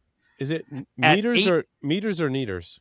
Meters. The article says meters. Yeah, I think that's a typo. Yeah, that's from the RTL SDR screwed up. It's actually 208 meters in their report at up to. That's an earlier IEEE draft that didn't pass. 8.1 meg per second. Ooh. Oh, yeah, that's Wow. yeah, that's impressive. Usually, This what do we stuff call is these? slow. Do we call these? Do we I mean, call what's these the covert? refresh Do we rate call on these a covert on a- channels, or Yeah. what do we call? There's a name for this. I think there's a better name than covert channels that I'm thinking of. Yeah, this is not a Than covert this, channel by definition. where and again, we've talked about so many of these on the show. Everything Mhm. from LED lights to varying fan speeds that allows the exfiltration of data over air-gapped networks via some usually mechanism grounded in physics, right? And there's a better name for it than covert channel is typically the term associated with this, but I feel like there's another term that I just can't think of. But my point is, espionage comes to mind. 100%, right? But typically, I'm probably not going to comment anymore on this typically, article. this type of exfiltration of data using this covert channel that relies on physics has very, very, very slow data transfer rates. Yeah. And I think when you said 8.1 megabits a second, Mm-hmm. that might be one of the what's the refresh rate of a screen to begin with? There's been that research too. So how many times are the pixels being there's presented RF from in a your second? keyboards, right? We covered that one. When you press a key on your keyboard, there's RF that emits from that as well. Yeah. Well, CRT monitors do. Yeah, I mean, this was. I remember testing this out as a kid just because I read it, and I found the name Van Eck freaking or Van Eck radiation. I didn't know that term before. Thank you, Wikipedia. But this is just recycling. Of I used an to old work with attack. Van Eck. I'm just kidding. That would not surprise me in any way, shape, or form. Jeff was there when the Van Eck radiation was discovered. Yeah. So, when radiation started. So Jeff, you asked what the refresh rate is. Sorry, Jeff. My monitor is at 60 hertz right now, so that's 60 cycles per second. What's that in Russian nesting dolls? How many sandwiches is that? How many sandwiches? How many sandwiches? It's 144. Show the sandwich, Paul. You need to show the picture of the sandwich right now because 8.1 megabits per second is like. Yeah, I did. It's so and how many pixels are on a screen? I'm trying to figure out how they get the 8 megs of data out. Yeah. If that was the number. Well, how many screens are there? I mean, we have to know a lot of detail. Yeah, but if they're manipulating every pixel, presumably to convert to a 1 or a 0. How many breaded and fried chicken sandwiches with pickles and onions? What is I feel like the pickles and onions need to be on the sandwich too. This is like an assemble my own. This is a Linux sandwich. I have to put the pickles and onions on it myself. Okay. This is a demonstration of using an AI model to do simplistic tasks. It's completely It's a good looking sandwich, though. It is a good looking sandwich. I would eat that sandwich. But also the ridiculousness of that bun hat. I mean, it's like amazing, but it is. It's a good looking sandwich. It's like you went to the restaurant and said, "Hey, do you have chicken sandwiches?" And they said no, and they were like, "Can you still make one?" And they're like, "Here's your sandwich." Like, I got There you chicken, go. I got buns, I got some pickles, and you can put it together yourself because it's not on the menu. Have a nice day. Special orders don't upset us. Have it your way. Hey, I'd like to do a story. Go for it, Jeff. Is it Chick-fil-A data breach? Because we're talking about fried chicken sandwiches. Well, we could do that just as a rule. Can I just just great breakfast sandwiches, by the way. Can I just point out that children are wonderful, the most amazing thing ever. They're insanely incredible, wonderful. Give them some sandwiches and send them to bed, okay? Oh my God. They're much better with mayo, not Miracle. Braised slowly. Because it's sort of part of my day job these days, paying attention to these things. PCI? Oh, wait, no, Jeff, your Hannah story. Oh, yeah, you forgot about your Hannah story. Well, I didn't forget about it. We just haven't got there Well, yet. do it. Sorry, Jeff, continue. You picked. All right. Yes. All right. 2 stories then. The Hannah story is a public service announcement. My granddaughter, Hannah, who many of you that have been listening to this show for years, was diagnosed with stage 4 cancer back in December of 2021. Got into a program at Johns Hopkins Pediatric Cancer Center in Baltimore, got an experimental drug that knocked the cancer out. It was a drug in her cocktail of chemotherapy that had not yet gone through drug trials, and it was so successful they just didn't even bother with the drug trials. So fully recovered. She's been cancer free for going on 5 years. Hooray for Hannah and science. That's amazing. Hell yeah. Hell yeah. Mm-hmm. I'll try not to get emotional as I proceed with this. She was selected by Giant Food, which is our local grocery store chain. They're related to Stop and Shop. Mm-hmm. We have the same, weird colored fruit logo, owned by the same holding company. Might have been a PCI client in the past, but I digress. They have September is like Pediatric Cancer Awareness Month, so Giant Food will do a big fundraiser throughout the whole month, and Hannah was selected as one of the 3 ambassadors to promote that. So she's got a video that's been done of her that they're going to push out. I think it starts August 15th. There's like coupon books you can buy for a discount, and the proceeds to go to pediatric cancer research, so on and so forth. She's expected to show up, randomly at different Giant Food stores to, be there, but there's gonna be like life-size poster cutouts or something like that in all the stores. So she's one of the 3 people doing that. So there was a pre-release of the video that I posted up here, and I will be back when the campaign actually starts. I'll put the actual links to places where you can go.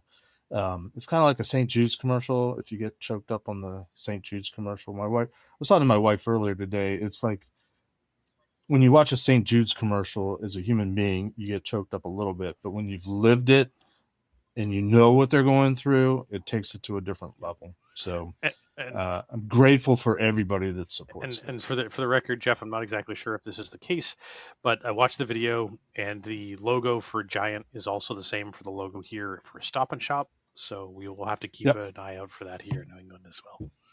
Yeah, I said that at the very beginning, Larry. I don't know where you were, but that's probably watching. Giant Food and Stop and Shop are owned by the same. I think he was holding the company. Giant sandwich. Was were you all eating a sandwich? Looking at the Giant sandwich. So watch the video and stay tuned. August, in a couple of weeks, the campaign will start, and I'll put the links to the website where people can actually go and donate. Because like the St. Jude's commercials, kid gets cancer, you kind of want them to live and survive it. God for science. The other story I wanted to talk about is Bug Crowd. Everybody's releasing their stuff now because it's the week before Black Hat. Bug Crowd came out with their Agentic pen testing for preemptive security tool that they're calling Savant Path Seeker. Is this your story number 2? Preemptive security? Yep. Story number 2. Preemptive security? We're talking like Minority Report? Maybe. If you want to get pedantic on that. I will be pedantic.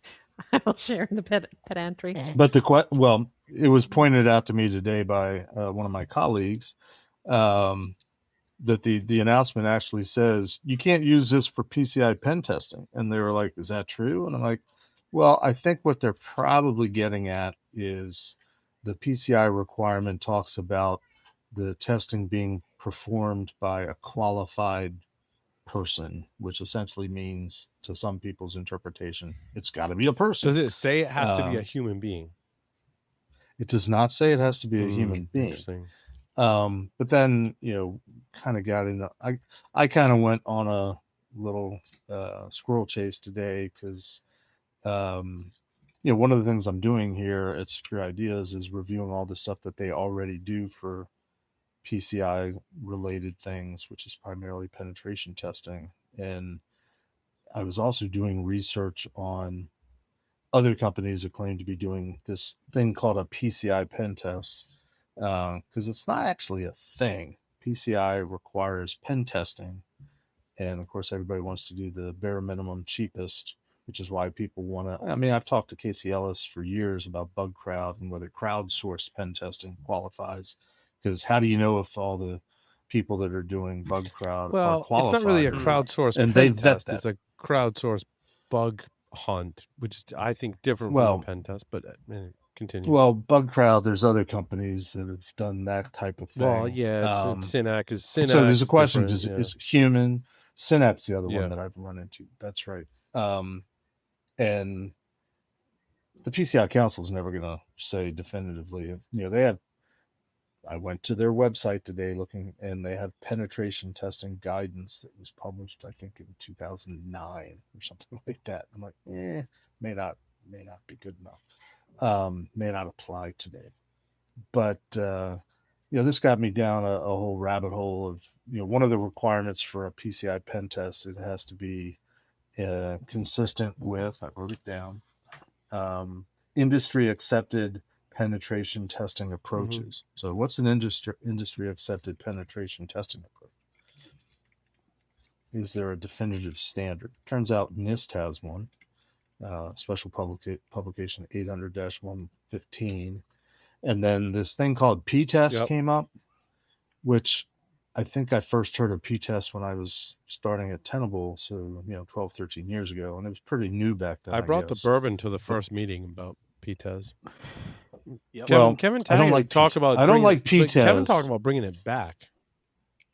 He's supposedly working on that, because I was talking to him today, and I'm like, were you part of this? He's like, yeah, I was part of it. Yeah, we're supposed to be working on that, but he hasn't had time for the last year. I've been bugging him every 3 months. I literally have it on the freaking calendar to bug him every 3 months about it. We have commit access to PTES, but he just doesn't have the damn time to work on it. So Jeff, I'd love to sit down with you and him. I mean, maybe because you work there now, we can poke him enough to get him to work on it.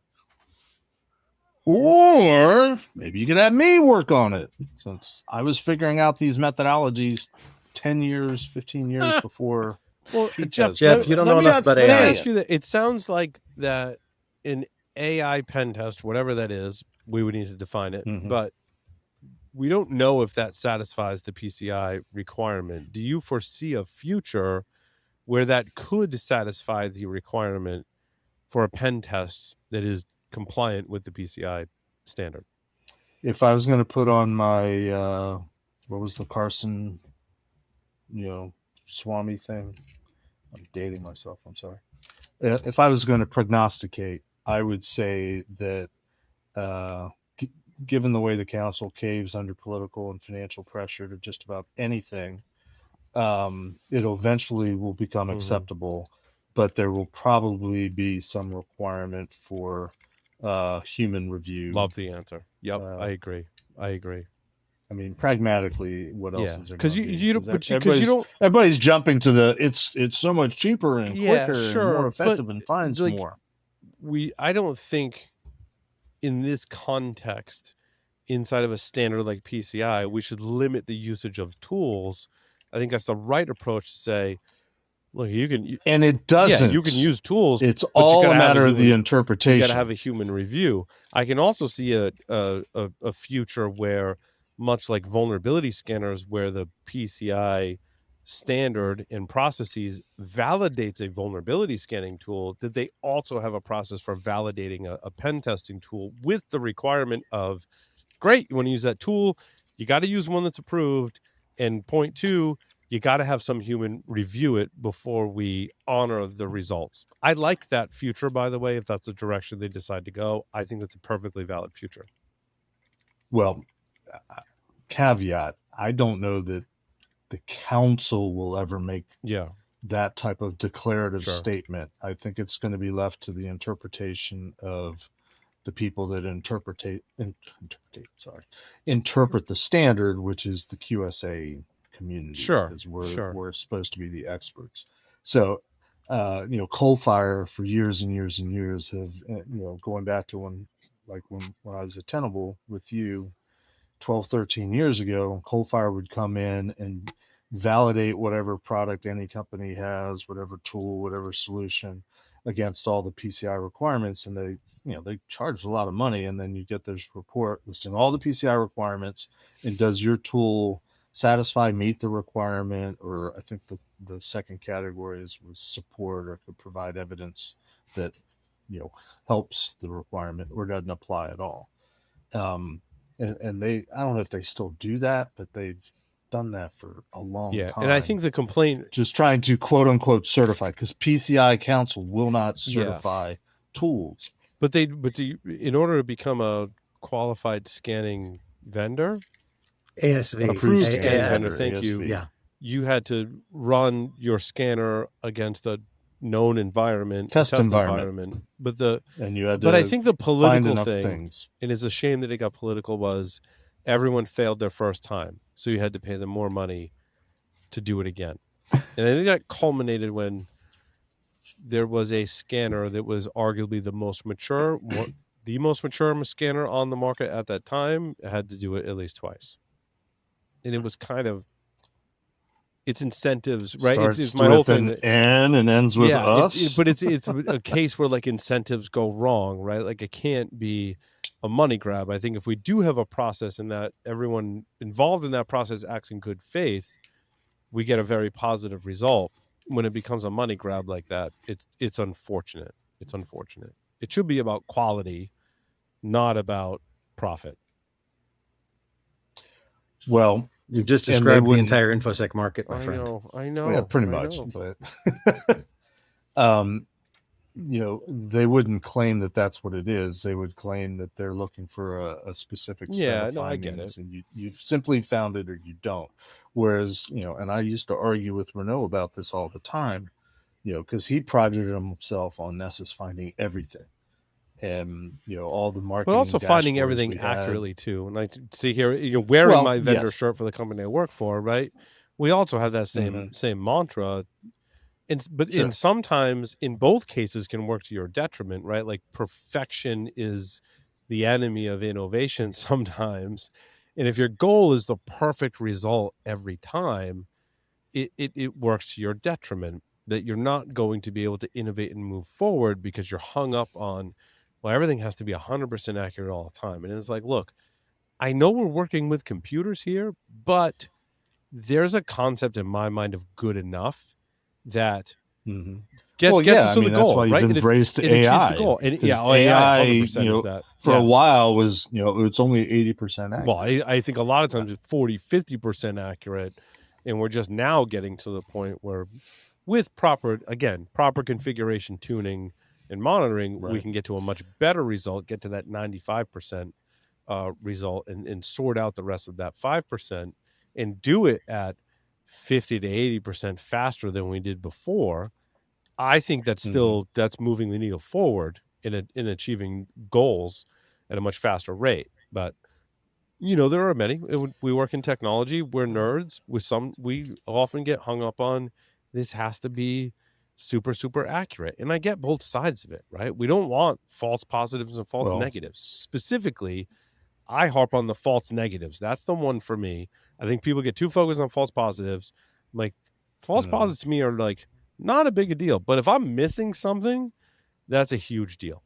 If someone's router is compromised and I missed it because of a false negative, that's a really bad case. If I produce couple tens of hundreds of alerts that are false positives, we can deal with that, right? We can deal with that because I'm not missing. I'd rather error on the side of false positive than false negative, and I've always been that way. Even when I worked at Tenable, it's the same way. Yeah, but Renault was a very but to Renault's credit, he was very much a stickler for we can't have either, right? And of course that's the goal, right. and that's hard to achieve. Well, I mean, I had, you know, if anybody was close at all to Renee, you had arguments with Renee, and very few people walked away winning the argument. I think, Paul, you had. Yeah, I had a couple of wins. I had a couple of wins under my belt. And wait, yeah. Paul, a couple of wins in how many years? Many years in hundreds of battles. He would not have been. It was not Hall of Fame number. Baseball Hall of Fame numbers. It's not the first I'm going on record saying I love Renault and I respect him. He's one of the most brilliant engineers I've ever worked with, and I loved all of the conversations and debates that we had, because Renault is the kind of person you work with that pushes you to that next level. And you know, sometimes you might disagree, but that's going to happen. Well, I disagree, but that's my curmudgeon. Yeah, but I generally agree with you, but he had his perspective, and he wasn't really interested in your perspective most of the time because he thought he was right, and you know, he was smart enough. Most of the time he was. Most of the time he was. Most of the time. Most of the time he was. Not all the time. We should have Renault back on the show and have some of these debates. I would love. Again, I love Renault's. Well, especially 10 years later, Renault is to awesome. see. I would love that. But to your point, but about we need the Jack false Daniel, positives, false negatives, and Space Rogue there as well. Yeah, and have and Ron Gula. We need to have. You're trying to put the band back get together. The band back together and have the Tenable. You're never going to get Blue Lou and Mr. Fabulous out of that these two gig. Hasidic Jews come in. One of them wants dry white toast. One of them wants 4 chickens. There was a guy named George that was in charge of the rule writing, and that was an amazing dynamic because George was very. I have one more point to make, Paul. If your rule was good or not, but you needed someone like that.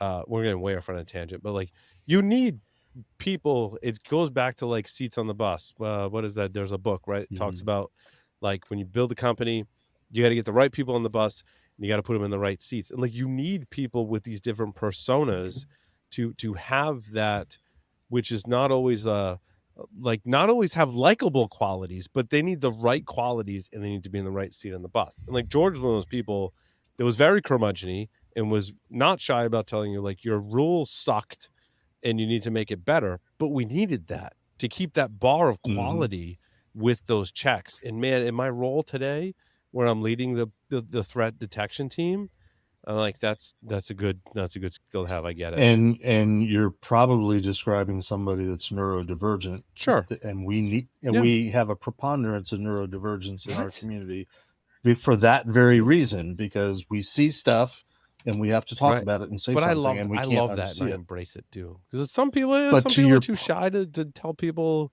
and challenge people that they're wrong. But man, you need that in your organization. You're wrong, Paul. Yeah, it's fine. So yeah, I love working with those people because I have thick skin. I can take it, right? And I've talked about how you can take it, and you can also ramble. And I'm rambling right now. To make one more point, ahead, I'll let you ramble now. On your discussion, I like to ramble too, but you do. We share that quality. On your discussion about the false positives, false negatives, and getting all the information out there, I agree with you philosophically. But what most customers want is to not have to analyze and figure out context. They want the answer. Application. Yeah. They just want the answer. Don't 100%. Make me think. Just tell me what to do. Which is why we have a mentality in our industry that, you know, the vulnerability scan rules and everything pivots around the vulnerability scan, and a close second to that is the and that's your user story, right? And I think sometimes as nerds and engineers, we lose sight of that when we start debating the technical nuances and the false negatives and the false positives and the edge cases. But when you do agile, Josh, I think I was explaining this to you yesterday, right? When you do agile, what you must be defining is a valid user story, and your work needs to contribute to that user story. And to Jeff's point, what the end user cares about, the customer, is that story. What's the result? Do I have this malware or not? Is it great, right? That's what the customer cares about. Well, and it's not whether they have it or not, it's whether they need to worry about it or not. That too. Well, that delves into priority, man. We can do a whole show on priority. I think we have. We could. So wait, before we go any farther, times. I just want to be clear. We have to touch on Larry's story number 8. We did. Did you do it already? Yep. Did I miss that entirely? Yeah. It's probably when you were downloading It was the one- Kimi Yeah, K3. when Kimi fucking overwhelmed my when- connection. Sorry, just double checking. No, Oh, but it I was. want to nitpick on a vulnerability really quick. My story number 6. Shocking. This one just came out today. Shocking, right?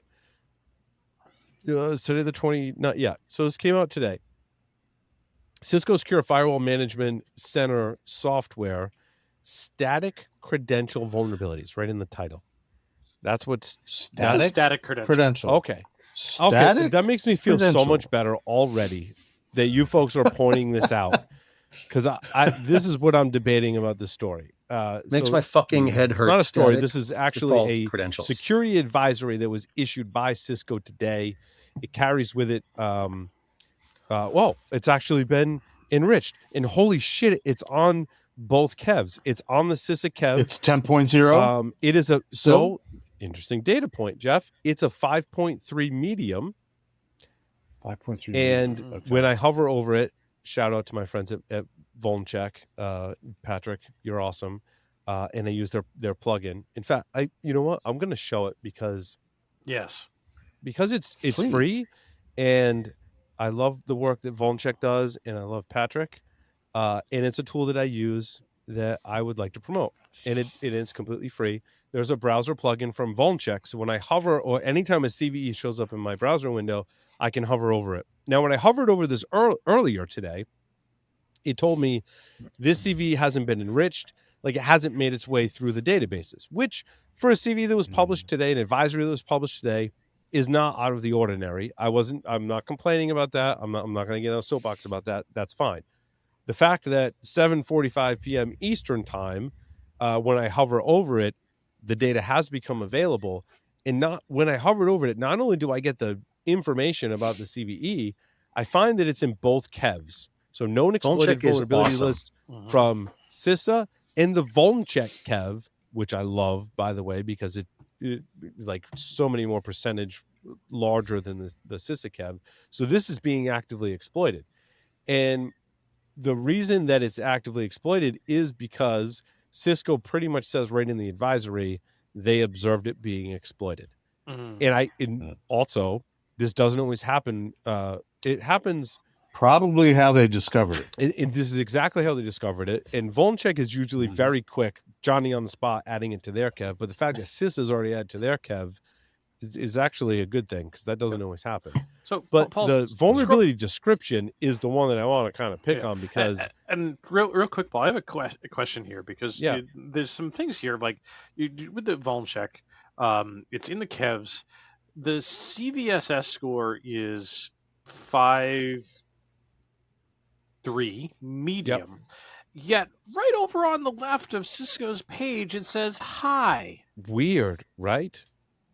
Very Yeah. astute observation, Larry, and something So that which in our is it? infrastructure trust exercise at Eclipsium, I was observing that CVEs carry with them multiple severity more than one severity rating. So more than one ADP, authorized data provider, can assign a CVSS score. There are multiple versions of a CVSS score, different scoring mechanisms, 3.1 versus 4.0 as an example. But then the vendor can also assign a severity to the advisory, which gives you yet another data point, which that I will go on a soapbox on and be like, that doesn't really help anyone. So like, what is the, anyway. But so it's this sentence right here. The vulnerability is due to the presence of static user credentials for a low privileged account. What does that mean? What does that mean? I'm confused. Does that mean a default username and password that comes pre-configured on your FMC? Is what's is what's embedded a password-based encrypted what's the term? Yeah, right. So then it says an attacker could exploit this vulnerability by using the account to log into an affected system. But is this an account I created? Is this an account that comes with my FMC? So this is the software firewall management center from Cisco. If you have multiple ASA or FTD appliances, firewall VPN appliances, you would typically use FMC to manage those said appliances. And it says a successful exploit. Is it a Cisco account that's used for remote maintenance or updating? Yeah, this very non-specific. A successful exploit could allow the attacker to log into the affected system and access sensitive data as the low-privileged user. And then they present their indicators of compromise, which if you're on the firepower device, which as you can tell right from this prompt right here, what operating system is it running? Obviously, it's running Linux. So I'm becoming root on my firepower device, running Linux. And then I dump the contents of var log messages. I grep for the term license. And if I see this entry that from the web interface, the World Wide Web user in that directory, but the user is root, and I'm running a Perl script against the license file with some parameter. Like that's a lot to unpack right there. There's a lot to unpack. So what I'm hearing is there's pre-existing vulnerabilities that allow you to elevate privileges, but they're scored low on the CVSS because you have to have access. I don't know, but no, yeah, because in the CVE, the attack vector is network. The attack vector is not local. This means it's a network accessible vulnerability. And privilege is required, none. Yeah, that's kind of terrifying. But yet it's still how they scored it as a 5.3. Yeah, attack complexity low, user interaction none. Like, how is this this shows the insufficiency of CVSS scoring. Agreed. My gripe with this is it's left up to interpretation. The fact that we have collectively so many questions about this is the failure. We should not have this many questions about this. We should be able to read this advisory, understand the severity and impact clearly. And that is my gripe with vendor security advisories, with CVE entries, that we have to do so much work to figure out how impactful this is, how severe this is. That's my gripe. We've got 7 people. So I was just talking about how people don't want to have to think; they just want to be told, and that's exactly what we're saying here. Tell us what the impact. Still, plain language. Tell us if we need to worry. Plain language matters. We have 7 people who should be able to interpret this accurately, like even with some measure of difficulty. And it's not, the math isn't mathing. Like, is this a hard coded credential? Or is it a default? Like, they didn't say the word static. Like, why are you using the word static? Like, you're right, Dave. I feel like I believe we have standard language to describe this condition. The word static does not describe that condition. Mm-hmm. Static means like a value that's there that doesn't really change. Is that how you would interpret static in this context? But I think what matters more is a constant. Yeah, but how does that constant, was that constant put in there by default? That's what matters. Was it by default, or was there some other condition or configuration change that I as the administrator had to make? I predict they're using this weird language to obfuscate how stupid it was that it sounds like embedded credentials into their code. Correct. Yeah. And they're trying to hide that fact. They're not just saying it's embedded credentials in the code. But you can't hide that fact. We need the facts. Nothing but the facts, ma'am. Right? And can it be changed? Can it be disabled? Can it be We need a better rating system. To a different password. Yeah, but Yeah. also a standard language. And I picked on Intel for doing this. Oval as was well. the standard language. Open vulnerability, something language, but Yeah. they died. Right. Yeah, here we go. The Okay. Sysakev describes it much more plainly as a hard-coded password vulnerability that could allow an unauthenticated remote attacker to log in using low-privileged account. Like Sysakev is Hard-coded, embedded. It's in the Yeah, but code. why a 5.3 though? That's weird. How do they even do the scoring to come up with that? I don't know. To me, a default I mean, if you looked in the CVE database for default password, what are your scores on those? So I think somebody screwed up because given that it says high on Cisco's page, that I think that's more accurate of where we are on this. Mm-hmm. And good on Cisco for reporting it, frankly. Yeah. Did they use the weird language, or did the write-up Cisco or whoever writes So up I can show you this. CVE? I'm not sure I should be showing you this, but I'm going to show it to you anyway.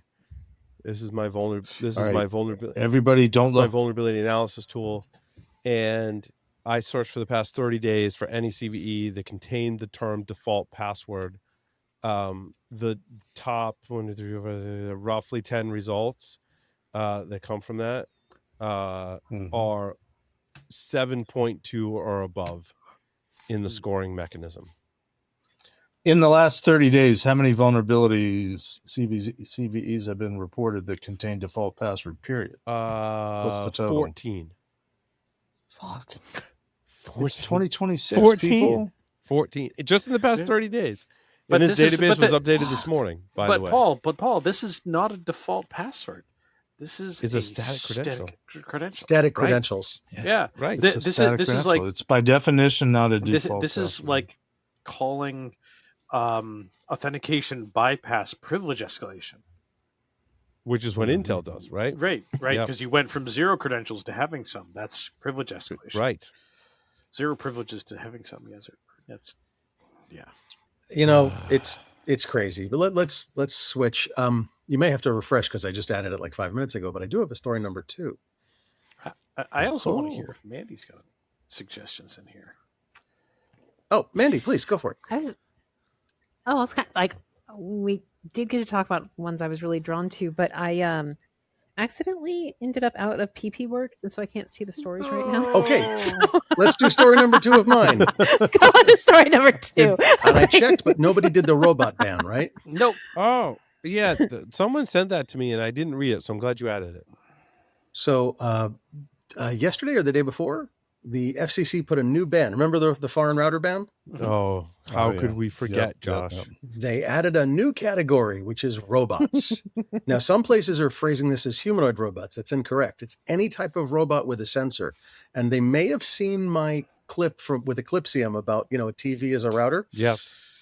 because they very carefully defined a robot. And But I also think, hold on, I want to just go back to that point for a moment. I think we've definitively proved that TVs can be routers. I think we Damn straight. had subsequent Mhm. observations where TVs could be routers. There was like threat actor campaigns that were turning TVs into proxy servers or whatever.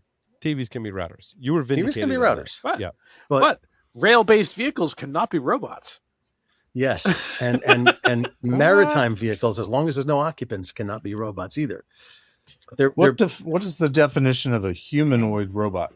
If it looks like somebody A other than robot that Jeff. looks like a Anyway, person. So it's got arms and legs and Yeah. a head and okay.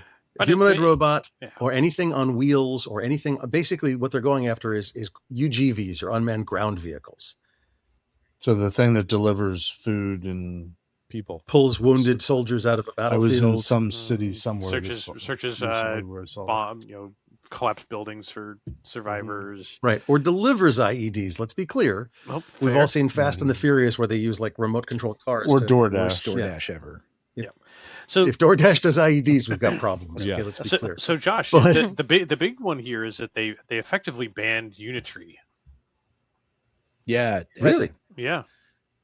I'm actually a little annoyed. I was planning on buying like a quadruped because they're getting cheaper to the point where they're reasonable and quadruped, often referred to as four-legged.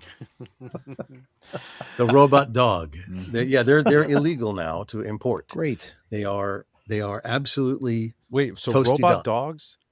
Robot dogs, robot humans, Just robot, from Unitree. China. Just from Unitree, for the record.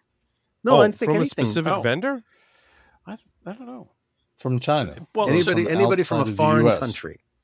Outside So- of the the US. US. Yeah. Yeah. So specifically, Imports. they mentioned Agibot and Unitree in this, and the one that came up this morning too was KF Kevin Finisterre posted on Facebook was along the lines of, "Hey, oh, by the way, sorry, oops, the thing that I found that got your product banned in the U.S. My bad."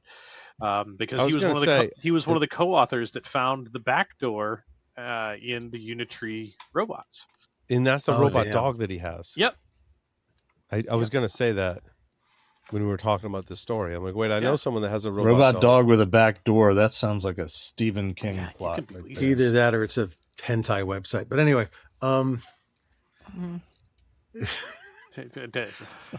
but no, in all seriousness, like It the always fact goes is- back to sex bots, doesn't it? What do you call a three-legged quadruped? Lucky. tripod. A stool? Tripod.